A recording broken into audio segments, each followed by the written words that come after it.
ప్రియమైన వార్లారా, మనము ధ్యానము చేస్తున్నప్పుడు మనము వాక్యమును స్మరించుచున్న సమయంలో, ధ్యానించుచున్న సమయంలో మనకి ఒక సత్యాన్ని మనము గమనించగలుగుతున్నాం.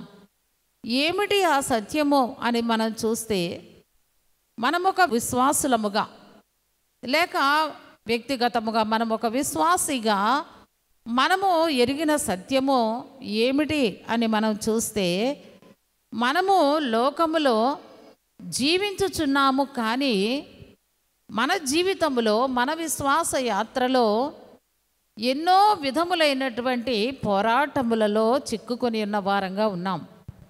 ఎన్నో పోరాటములు. ఏ పోరాటము? దేనితో పోరాటము? యేసు ప్రభువును నమ్ముకుంటే పోరాటమా? యేసు ప్రభువును కలిగి ఉంటే పోరాటమా?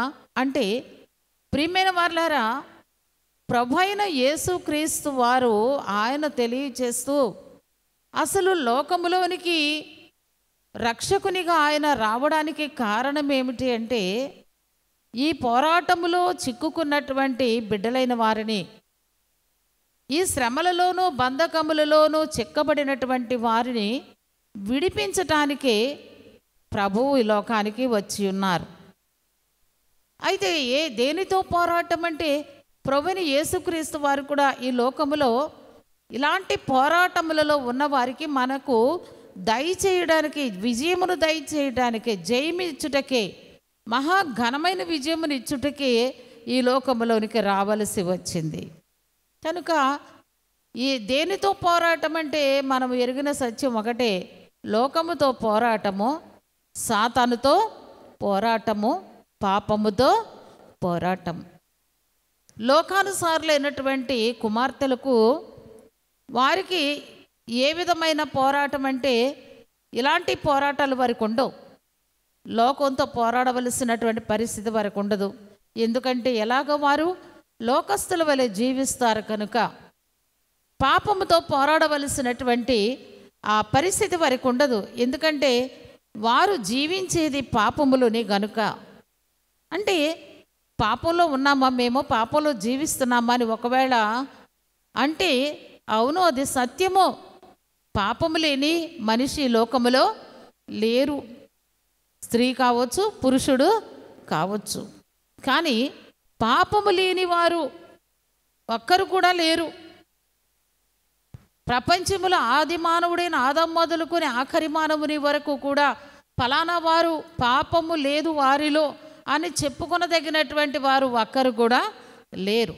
అందుకే దేవుని వాక్యము మనతో మాట్లాడుచున్నది ఏమనంటే, మరి పాపము లేని వారు ఒక్కరు కూడా లేరు, అందరూ పాపము చేసిన వారే అని బైబిల్ గ్రంథం స్పష్టంగా చెప్తుంది. అందరూ పాపము చేసిన వారే.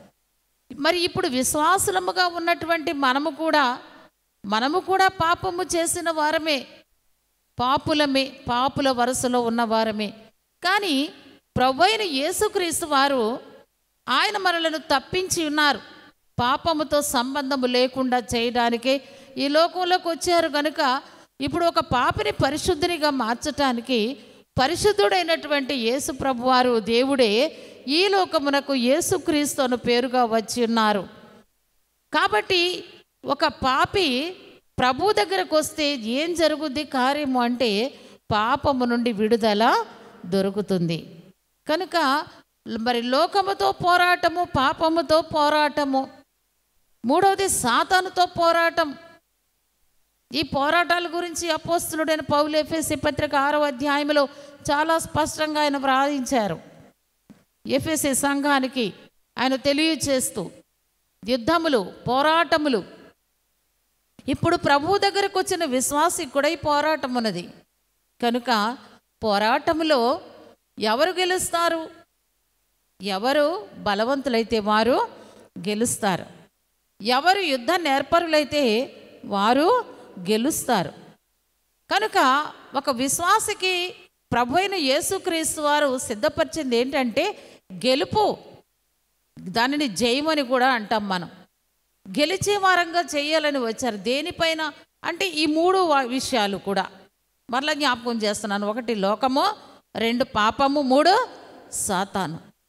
ఈ మూడింటి పైన విజయమునిచ్చుటకు, గెలుపును మనకు దయచేయటానికి ఆయన ఈ లోకానికి వచ్చి ఆయన పోరాటము చేసి, ఆయన యుద్ధము చేసి, ఈ మూడిటి పైన ఆయన జయము పొంది, ఆయన పొందిన జయమును మనకు దయచేసి ఉన్నారు. దేవునికి స్తోత్రం కలుగునుగాక. అందుకు ఈ రోజున సంఘమునకు ఆయన సిద్ధపరిచినటువంటి ఇచ్చినటువంటి విజయము ఎంత గొప్పది, ఎంత గొప్పది అనేది మనము మరి తలంచినప్పుడు తండ్రి గారు వ్రాసిన కీర్తనలో ఉన్నది అక్కడ మనం పాడుకుంటూ ఉంటాం. దేనిపైన ఎలాంటి జయము ఆయన ఇచ్చేవాడై ఉన్నాడు. యేసు ప్రభువు పొందిన జయమే ఎల్లవారికి అవును. ఎవరు కోరితే వారికి అవుతుంది, నమ్మితే వారికి అవుతుందట.